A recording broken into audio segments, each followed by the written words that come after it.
I woke up to the sharp, bitter stench of smoke. At first, I thought it was a dream, one of those strange, half-awake moments where reality and imagination tangle together. But when I sat up in bed, my stomach churned.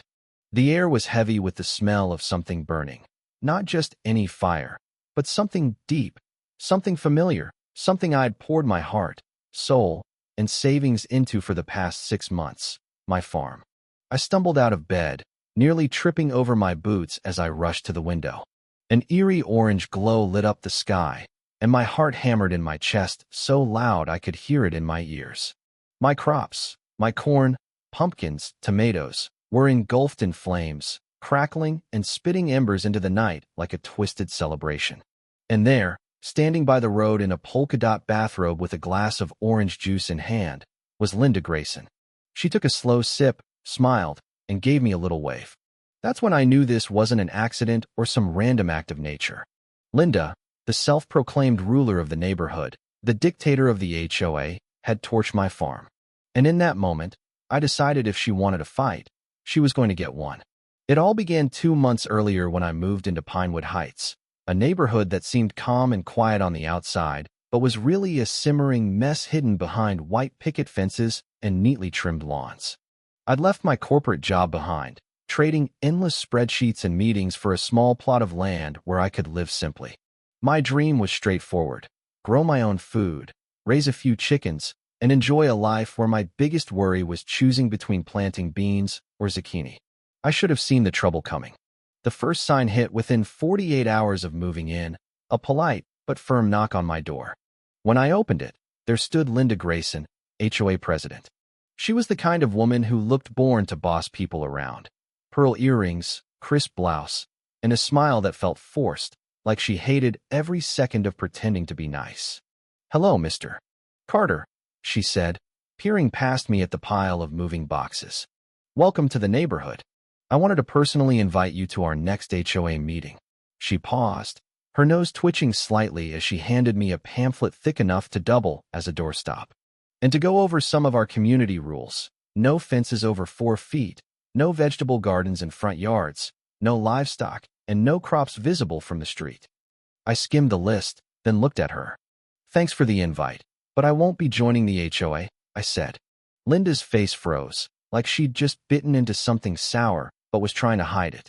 "Well," she replied, her voice tightening, "we do encourage all homeowners to participate.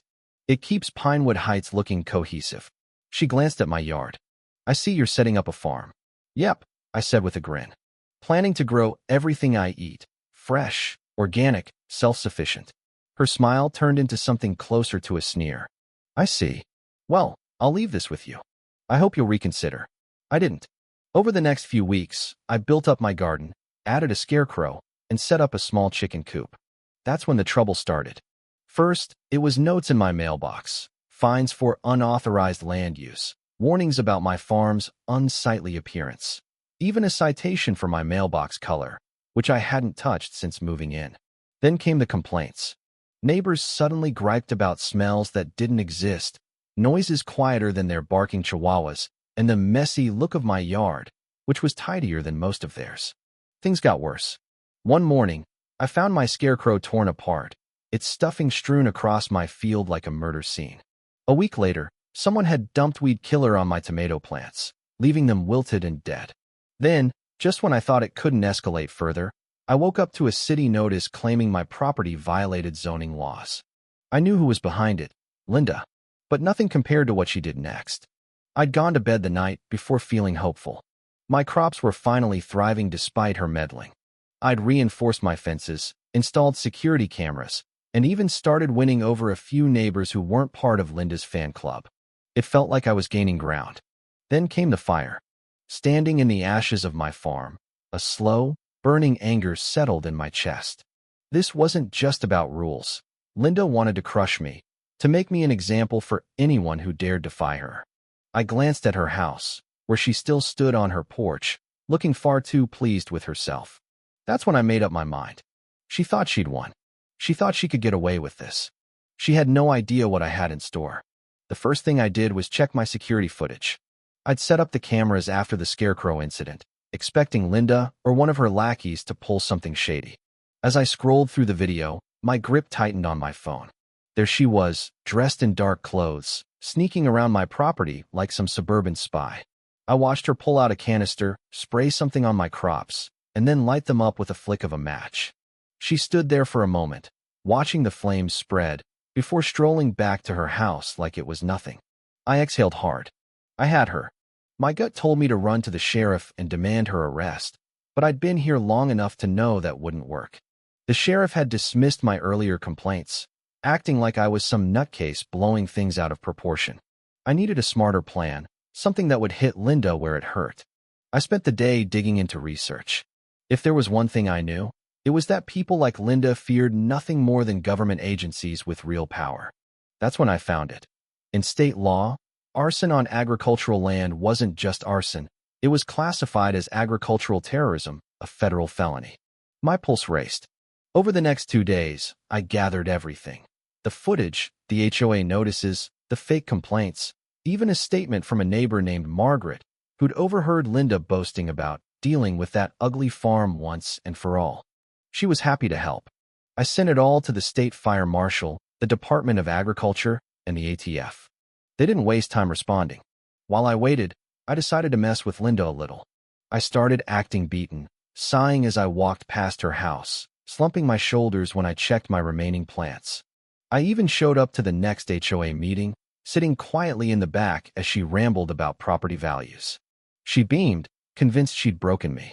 Then I made sure she saw me slip some cash to one of her gardeners, knowing her paranoia would keep her up at night wondering what I was planning.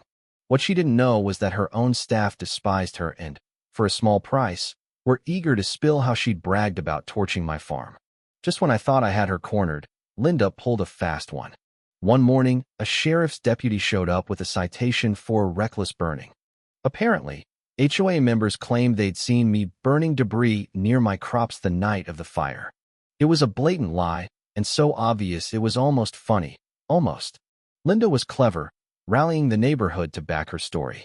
The deputy warned me to be careful with fires, and I just smiled, took the ticket, and thanked him. She'd messed up. By framing me, she'd given me proof she was covering her tracks, making my case even stronger. 2 days later, my patience paid off. Unmarked cars rolled into Pinewood Heights, followed by suits knocking on doors. The fire marshal, the Department of Agriculture, federal agents. They weren't here for some petty HOA squabble. They were here for Linda.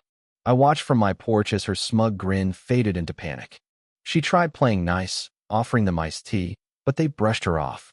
Within an hour, the neighborhood was buzzing. Her HOA cronies started distancing themselves, not wanting to get caught in her mess. Then came the best part. Linda, still in her polka dot robe, standing on her pristine lawn as 2 agents told her she needed to come with them for questioning. She blustered, demanding answers and threatening to call her lawyer, but it didn't matter. The moment she realized she wasn't in charge anymore, the moment this became bigger than her little suburban empire, was the moment I knew I'd won. I didn't say a word as they loaded her into a car. I just sipped my coffee and waved. Linda had spent months trying to ruin me, thinking she was untouchable, thinking she could burn my farm and pin it on me. Now she was facing a federal investigation for arson and agricultural terrorism. And I wasn't done yet. The investigation moved fast. The evidence I'd gathered was ironclad. The video of her lighting the fire, neighbor statements, forensic reports showing accelerants. It all pointed to one thing. Linda Grayson wasn't just an overzealous HOA president. She was a criminal. Within a week, the charges against me vanished. The reckless burning ticket, the HOA complaints, the zoning nonsense, all gone. The sheriff, who'd brushed me off before, suddenly got real polite, even mumbling an apology. But the real joy was watching the HOA turn on Linda. Once they saw she was in deep, they held an emergency meeting and booted her as president, banning her from ever holding a role again. Neighbors who'd praised her now whispered about how extreme she'd always been. Some even approached me, claiming they'd never liked her tactics. I just nodded, savoring how fast they flipped when she wasn't the one calling the shots. Linda didn't go quietly. She took to the internet, ranting about how this was all a mistake, how I'd framed her. She blamed outsiders, crooked officials, and jealous neighbors, but no amount of whining changed the fact that she was under federal scrutiny. At her trial, she tried every trick, sobbing about protecting the neighborhood, denying the fire even as the video played, offering to pay fines to make it go away. But this wasn't an HOA issue she could bury. When the guilty verdict came, she crumpled in her chair, speechless. A month later, she got prison time, not forever, but long enough, and a massive restitution fine for the damage she'd caused. That money went straight to me. Then came the cherry on top. Linda had to sell her house to cover her legal bills, the same house where she'd ruled over the neighborhood, hosted HOA meetings, and smirked as my farm burned. And guess who bought it? Me. The day I closed on it, I strolled the property with a grin, making sure every neighbor saw who now owned the former HOA Queen's Castle. I didn't move in. I had no interest in living there. Instead, I turned her backyard, once a perfect lawn for her wine parties, into a chicken run. Her front yard, where she'd find people for the wrong flowers, became a community garden for the neighbors who'd backed me. The house itself? I rented it to a family with goats. One day, while out on bail awaiting her appeal, Linda stopped by to see what I'd done. I was on the porch, sipping lemonade, when she showed up. She looked like she'd aged a decade. Gone was the polished tyrant, replaced by a woman whose world had collapsed. She stared at the garden, the chickens, and the Pinewood Farm sign, her face twisting in disbelief. "This isn't funny," she said, her voice trembling. I took a slow sip. "Oh, I think it is." She clenched her fists. "This neighborhood has standards, property values. You don't own this place, Linda." I cut in, gesturing to the street. "You never did. No more fines, no more harassment. People are happy now. You should try it." She started to storm off, then stopped, desperation in her eyes. "I don't belong in prison. This has gone too far." I set my glass down and stepped closer. "You burned my farm, framed me, and made my life hell because I wouldn't kiss your HOA ring. Now you want pity." I lowered my voice. "You're getting exactly what you deserve." For once, she had no comeback, just silence. 2 weeks later, she was sentenced. It wasn't life, but it was enough to keep her out of anyone's hair for a while. Pinewood Heights finally became what it should have been, a peaceful place. Gardens sprouted up, tall fences stayed without complaint, and someone even stuck a plastic flamingo in their yard just because they could. As for me, I rebuilt my farm, bigger, better, and got the bonus of a neighborhood free from Linda's ring. Best of all, I had the satisfaction of knowing the woman who'd tried to destroy my dream was now just a warning story. Sometimes revenge isn't about settling scores. It's about watching your enemy lose everything they built, just like they tried to do to you.